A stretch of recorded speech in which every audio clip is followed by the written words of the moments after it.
Welcome again to my channel. I guess from what is presented before you have an idea of what I'll be doing. Right, so trying to fit that Quadro into this Dell small form factor. We'll be sending some pics throughout the video so you can see the progress. But yeah, something I'm bound to embark on. So enjoy, stay tuned.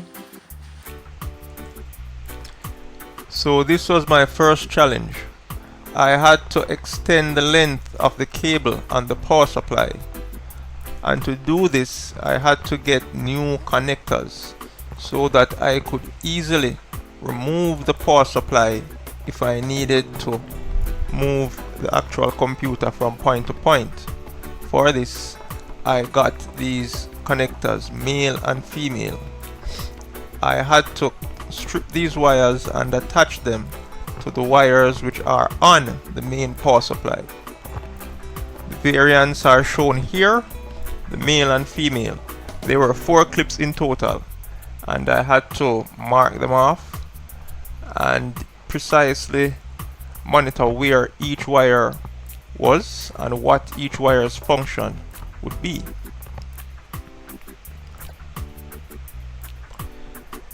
This is a clip of the setup before installation. You can see that I had attached these extended cables to the power supply, and I have also routed the wires within the computer itself. You can notice those red sheathing. It kind of clearly shows what the actual wiring internals are within the computer itself. Of course, the power supply is removed, and that will make way for the GPU that will be coming and installed next. This is a picture of the RAM that I use in this system.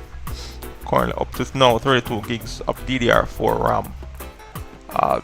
This process itself may have been one of the more simple installs to install these RAM sticks. However, to achieve the goal of adapting this GPU in this system does require some patience and rigor. So this is the basic setup of the installation. You can identify the placement of the main components. We have the SSD, the GPU, and the CPU fan. There's a CD drive below the SSD, and you cannot really make out the position of the RAM sticks at present. They are located just below that DVD rewriter drive.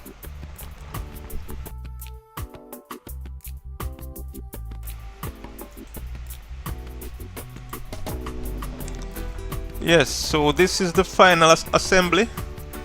It's currently fully operational. You can see the fan of the GPU there spinning.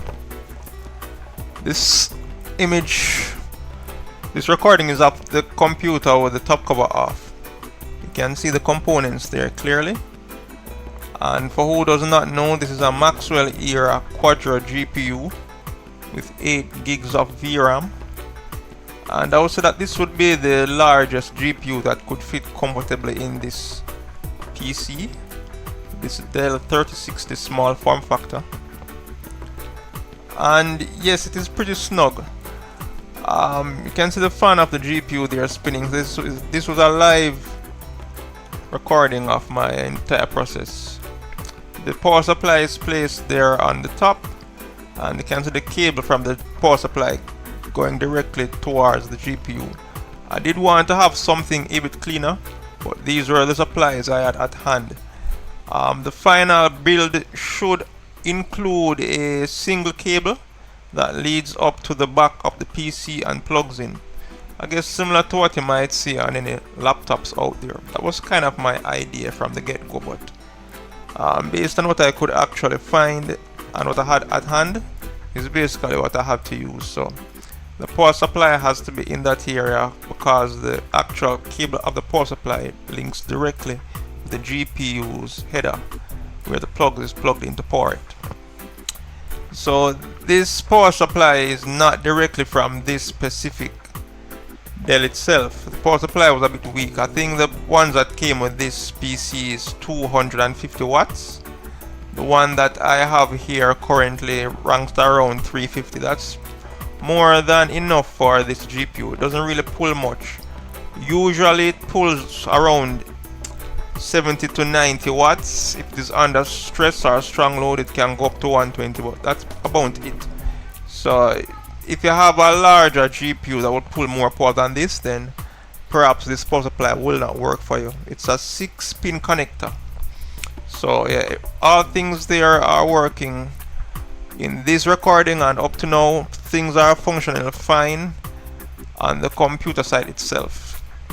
On my system I used a Linux operating system, Ubuntu to be exact. I'm showing you some of those screenshots, but just to know, I wouldn't suggest Ubuntu for persons who are starting out. Linux Mint, Zorin are perhaps better alternatives, but the Ubuntu I chose for its KDE platform, and KDE does work well, particularly with its own software, for instance Kdenlive and Krita and so forth. So yeah, it's fairly a smooth process from that end, but to get things set up, it's a bit more technical than in Mint or Zorin. So this is the build. I hope you enjoyed it, and if you would like to stay for more, you can just sit back and watch some of my screenshots. Thank you, and leave comments of what you have seen here, what you think I could have done better, and please subscribe and share. Thank you.